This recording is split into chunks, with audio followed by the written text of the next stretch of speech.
Hello good morning दोस्तों। अनुष्ठान class में आप सभी का बहुत बहुत स्वागत है। कल हमने क्लास 9th के केमिस्ट्री के जितने भी चैप्टर थे उन सब के क्वेश्चन के बारे में एनालिसिस कर दिया है, जो कि क्लास 6 to 8 में टीचिंग करने के लिए जिन अभ्यर्थियों ने फॉर्म भरा है उनके लिए बहुत ही उपयोगी है। उसी क्रम में चलते हुए आज हम क्लास 10th के केमिस्ट्री के सब्जेक्ट के जितने भी क्वेश्चन हैं उन सारे क्वेश्चन के एनालिसिस को बताऊंगा, जो कि बहुत ही इम्पॉर्टेंट है। कभी कभी क्या होता है, एग्जाम में वही क्वेश्चन दे दिए जाते हैं जो एनसीईआरटी में क्वेश्चन दिए होते हैं। ठीक है, तो आइए हम स्टार्ट करते हैं। पहला चैप्टर है रासायनिक अपक्रिया एवं समीकरण। तो इसमें पहला क्वेश्चन है, निम्नलिखित में से कौन सा एक भौतिक परिवर्तन नहीं है। ऑप्शन ए है जल के क्वथन पर जलवाष्प का बनना, बर्फ के गलन पर जल का बनना, जल में लवण का विलेय होना, या द्रवित पेट्रोलियम गैस का दहन। ठीक है, तो आपका इसमें जो सही ऑप्शन होगा, सही जवाब होगा, वो ऑप्शन डी होगा, द्रवित पेट्रोलियम गैस का दहन। आगे की ओर चलें। क्वेश्चन नंबर 2, निम्नलिखित अपक्रिया एक उदाहरण है। 4NH3 + 5O2 give rise to 4NO + 6H2O। अब इसमें ये कहा जा रहा है कि ये कौन सी अपक्रिया है। प्रतिस्थापन अपक्रिया का उदाहरण है, संयोजन अपक्रिया का उदाहरण है, उपचयन या अपचयन अपक्रिया का उदाहरण है, या उदासीनीकरण अपक्रिया का उदाहरण है। ठीक है, तो NH3 5O2 में आप देख रहे हैं यहाँ पे प्रतिस्थापन हो रहा है, यानी O किससे जुड़ रहा है, N से जुड़ रहा है, और OH से भी जुड़ रहा है। तो पहला हम क्या मान सकते हैं कि ये प्रतिस्थापन अपक्रिया है। दूसरी चीज़ हम क्या कह सकते हैं कि ये उपचयन और अपचयन अपक्रिया है, क्योंकि यहाँ पर कौन सी अपक्रिया है, रेडॉक्स अपक्रिया है। इसमें उपचयन भी हो रहा है, अपचयन हो रहा है। उपचयन में क्या हो रहा है कि ऑक्सीडेशन हो रहा है, मतलब ऑक्सीजन निकल रहा है। अपचयन में ऑक्सीजन जुड़ रहा है। तो इस प्रकार से ये पहला और तीसरा ऑप्शन सही है, यानी जो सही जवाब होगा वो ऑप्शन नंबर सी होगा, पहला और तीसरा। आगे की ओर चलें। क्वेश्चन नंबर 3, दी हुई अपक्रिया के लिए निम्नलिखित में से कौन से कथन सत्य हैं। 3Fe + 4H2O, 3Fe3O4 या 4H2O। तो पहला है आयरन धातु ऑक्सीकृत हो रही है। ठीक है, दूसरा है जल अपचयित हो रहा है, तीसरा है जल अपचायक के रूप में कार्य कर रहा है, चौथा है जल ऑक्सीकरण के रूप में कार्य कर रहा है। तो इसके आधार पर हमें एक ऑप्शन चुनना होगा। ठीक है, तो यहाँ भी हम ध्यान देते हैं कि आयरन धातु क्या हो रही है, ऑक्सीकृत हो रही है। ऑक्सीकृत होने का मतलब है यहाँ पर ऑक्सीजन जो हो रहा है वो निकल रहा है, लॉस हो रहा है। ठीक है, पहला ऑप्शन सही हो गया। ठीक है, दूसरा जल क्या हो रहा है, अपचयित हो रहा है, यानी जल का अपचयन हो रहा है, जल में ऑक्सीजन क्या रहा है, जुड़ रहा है। ठीक है, तो उसमें अपचयन प्रक्रिया हुई। ठीक है, और साथ में जल ऑक्सीकारक के रूप में क्या कर रहा है, कार्य कर रहा है। तो इस प्रकार आपका जो सही जवाब है ऑप्शन नंबर सी है, पहला, दूसरा और चौथा। आगे की ओर चलें। क्वेश्चन नंबर 4, निम्नलिखित में से कौन से प्रक्रम ऊष्माक्षेपी हैं। पहला है बिना बुझे चूने के साथ जल की अपक्रिया, दूसरा है एक अम्ल का तनुकरण, या तीसरा है जल का वाष्पीकरण, चौथा है कपूर का ऊर्ध्वपातन। यानी कौन सी ऊष्माक्षेपी अपक्रिया है। ठीक है, तो यहाँ पर जो सही जवाब होगा कि बिना बुझे चूने के साथ जल की अपक्रिया जब कराई जाती है तो ऊष्मा क्या होती है, निकलती है। ऊष्माक्षेपी का मतलब ऊष्मा का निकलना। ठीक है, और क्या हो सकता है कि एक अम्ल का जो तनुकरण है उसमें भी क्या होते हैं, ऊष्मा निकलती है, तो वो भी क्या होगा, ऊष्माक्षेपी प्रक्रम होगा। इस तरह आपका जो सही जवाब होगा ऑप्शन ए होगा, पहला और दूसरा। आगे की ओर चलते हैं। क्वेश्चन नंबर 5, क्वेश्चन नंबर 5 में है कि 25 ml जलयुक्त ए, बी तथा सी के रूप में चिन्हित 3 बीकर लिए गए हैं। ए और बी सी में क्रमशः NaOH, निर्जस CuSO4 तथा NaCl मिलाया गया है। पहले में NaOH, दूसरे में CuSO4 है और तीसरे में NaCl। यह प्रेक्षित किया गया कि बीकर ए तथा बी के विलयनों के ताप में वृद्धि हुई जबकि बीकर सी के विलयन के ताप में कमी हुई। निम्नलिखित में से कौन सा कथन सत्य है? पहला ऑप्शन दिया गया है बीकर ए तथा बी में ऊष्माक्षेपी प्रक्रम संपन्न हुआ है। दूसरा ऑप्शन है बीकर ए तथा बी में ऊष्मा शोषी प्रक्रम संपन्न हुआ है। तीसरा ऑप्शन है बीकर सी में ऊष्मा क्षेपी प्रक्रम हुआ है या बीकर सी में ऊष्मा शोषी प्रक्रम हुआ है। ठीक है,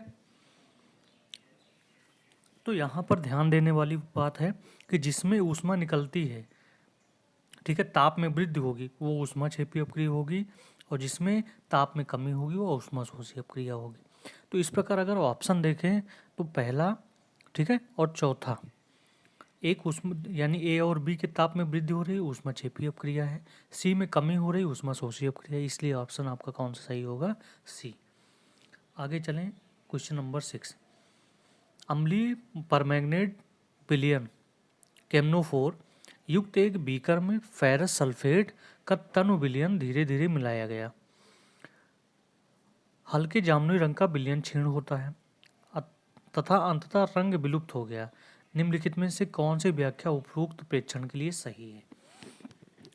पहला ऑप्शन है केमनोफोर एक ऑक्सीकरण है, ऑक्सीकारक है या FeSO4 को ऑक्सीकृत करता है। दूसरा है FeSO4 एक ऑक्सीकरण कारक है, केमनोफोर को ऑक्सीकृत करता है। तनुता के कारण रंग विलुप्त हो जाता है, कोई अपक्रिया नहीं होती। चौथा ऑप्शन है केमनोफोर एक अस्थायी यौगिक है तथा FeSO4 की उपस्थिति में एक रंगहीन यौगिक में अपघटित हो जाता है। तो अगर अम्लीय केमनोफोर को फेरस सल्फेट के तनु विलयन में धीरे धीरे मिलाएं तो उस कंडीशन में क्या होगा? केमनोफोर एक ऑक्सीकारक होगा, यानी ऑक्सीजन को क्या करेगा? ऑक्सीजन का लॉस करेगा और FeSO4 ऑक्सीकृत होगा। इस प्रकार से आपका कौन सा ऑप्शन सही है? Option number A. आगे की ओर चलें, क्वेश्चन नंबर 7। निम्नलिखित में से कौन सी द्विविस्थापन अपक्रियाएं हैं? Pb plus CuCl2 PbCl2 plus Cu, ठीक है, Na2SO4 प्लस BaCl2 आपका जो प्रोडक्ट बन रहा है BaSO प्लस 2NaCl बन रहा है। तीसरा ऑप्शन है जब कार्बन की ऑक्सीजन से क्रिया होती है तो कार्बन डाइऑक्साइड बनता है। चौथा ऑप्शन है CH4 प्लस 2O2 जब अपक्रिया करती है CO2 और H2O बनता है। ठीक है, तो द्विविस्थापन का मतलब है इसमें दोनों क्या करेंगे? दोनों अभिकारक एक दूसरे से अपने इलेक्ट्रॉन को शेयर करेंगे। इस तरह अगर Na2SO4 और BaCl2 वाली अपक्रिया देखें तो BaSO4 प्लस 2NaCl, ठीक है, ये आपकी अपक्रियाएं होंगी। तो इसका मतलब है जो आपका सही जवाब होगा वो सही जवाब होगा केवल दूसरा। ठीक है, तो ऑप्शन नंबर बी सही जवाब होगा। आगे की ओर चलें और देखें Pb plus CuCl2 plus PbCl2 plus Cu क्या है? विस्थापन अपक्रिया है। ठीक है, क्योंकि यहाँ पर Pb क्या कर रही है?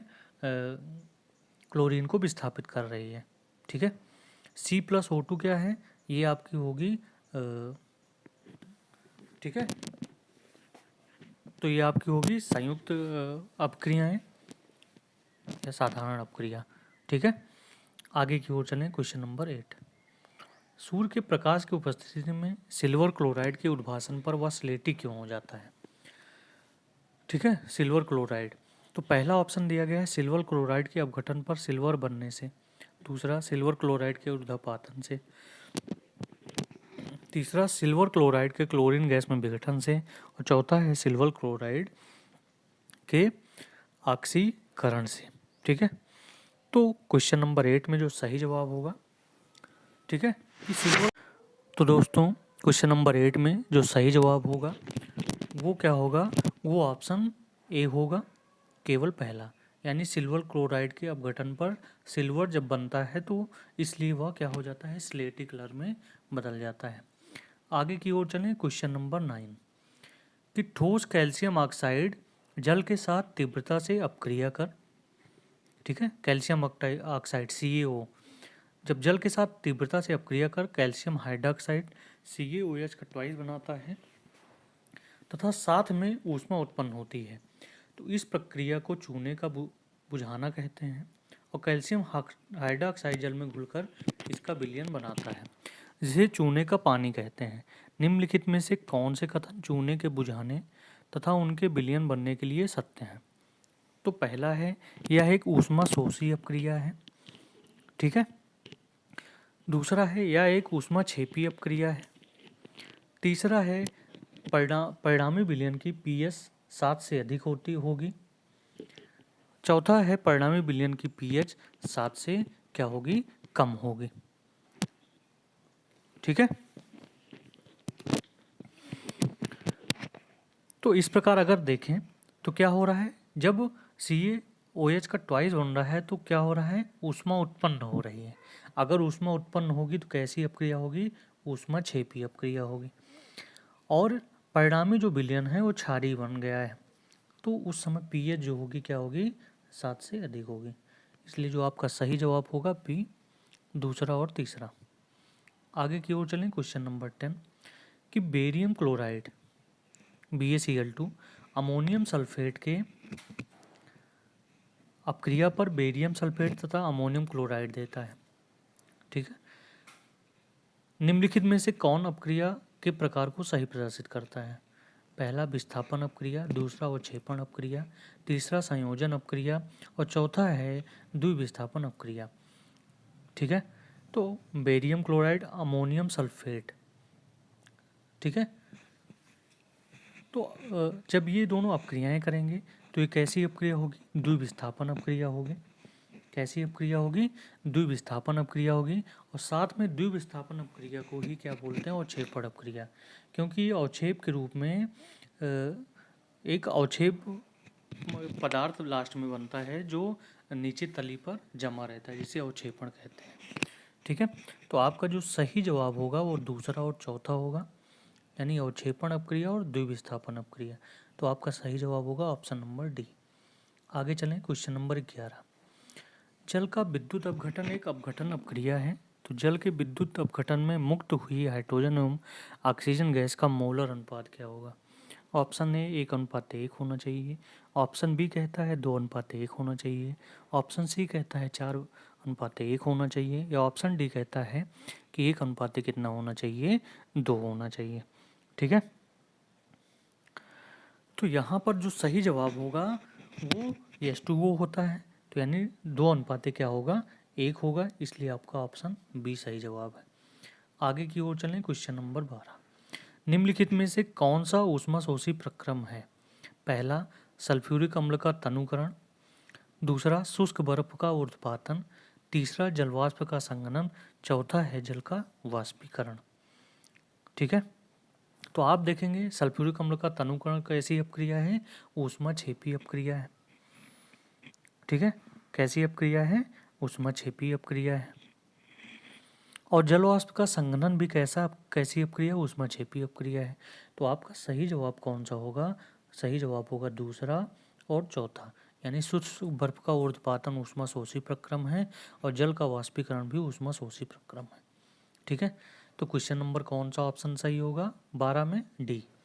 आगे चलें 13 नंबर क्वेश्चन कि जलीय पोटेशियम आयोडाइड तथा जलीय लेड नाइट्रेट, ठीक है, PbNO3 का ट्वाइस के मध्य द्विविस्थापन अपक्रिया में लेड आयोडाइड का पीला अवक्षेप बनता है। इस प्रक्रिया को करते समय यदि लेड नाइट्रेट उपलब्ध न हो तो निम्नलिखित में से किसी लेड नाइट्रेट के स्थान पर प्रयुक्त किया जा सकता है? Option A lead sulphate, option B lead acetate, option C ammonium nitrate, या ऑप्शन डी है पोटेशियम सल्फेट। हमें प्राप्त करना है लेड आयोडाइड ही, तो इसका मतलब लेड वाले जो आपके यौगिक होंगे वही लेना पड़ेगा। तो आपका जो सही जवाब होगा वो कौन सा ऑप्शन होगा, लेड एसीटेट हम ले सकते हैं, किसके स्थान पर, लेड नाइट्रेट के स्थान पर ले सकते हैं। तो 13 में कौन सा सही जवाब है, ऑप्शन नंबर बी। आगे की ओर चलें। क्वेश्चन नंबर 14 कि तेल के नमूने को लंबे समय तक ताज़ा बनाए रखने के लिए निम्नलिखित में से कौन सी गैस प्रयुक्त की जाती है? ठीक है। कार्बन डाइऑक्साइड अथवा ऑक्सीजन, नाइट्रोजन अथवा ऑक्सीजन, कार्बन डाइऑक्साइड अथवा हीलियम, या ऑप्शन डी है हीलियम अथवा नाइट्रोजन। तो आपका जो सही जवाब है ऑप्शन डी है, हीलियम तथा अथवा नाइट्रोजन। यानी किसी भी तेल के नमूने जैसे चिप्स हो गया, तो चिप्स को ताज़ा बनाए रखने के लिए पैकेट में हम रखते हैं, तो उसमें हीलियम और नाइट्रोजन गैस भरी जाती है। ठीक है, आगे की ओर चलें। क्वेश्चन नंबर 15, प्रयोगशाला में ऑक्सीजन बनाने के लिए निम्नलिखित अपक्रिया प्रयुक्त की जाती है। 2KClO3, तो ये जब इस पर ऊष्मा दी जाती है तो KCl या 3O2 में बदल जाता है। तो निम्नलिखित में से कौन सा कथन अपक्रिया के संदर्भ में सही है? पहला, ये एक अपघटन अपक्रिया है तथा ऊष्मा शोषी प्रकृति की है। बी, यह एक संयोजन अपक्रिया है। सी, यह एक अपघटन अपक्रिया है तथा ऊष्मा के निकलने के साथ संपन्न होती है। ठीक है, यह एक प्रकाश रासायनिक अपघटन अपक्रिया है तथा ऊष्मा छेपी प्रकृति की है। ठीक है, पहली चीज यहाँ पर क्या हो रहा है, अपघटन हो रहा है, विघटन हो रहा है। ठीक है, तो इसलिए जो आपका सही जवाब होगा अपघटन अपक्रिया होगी, क्योंकि अपघटन अपक्रिया में ऊष्मा शोषी होता है, ऊष्मा को लेकर ही अपघटन करता है। तो इसलिए कौन सा सही जवाब है 15 का 15 नंबर का ए ऑप्शन सही जवाब है। आगे की ओर चलें। क्वेश्चन नंबर 16, निम्नलिखित में से कौन से प्रक्रम में रासायनिक अपक्रियाएं होती हैं? पहला ऑप्शन है एक गैस सिलेंडर में निम्न दाब पर ऑक्सीजन गैस का भंडारण। ऑप्शन बी है वायु का द्रवीकरण। ऑप्शन सी है चीनी की प्याली में खुले में पेट्रोल रखना। ठीक है, ये ऑप्शन डी है उच्च ताप पर वायु की उपस्थिति में कॉपर की तार को गर्म करना।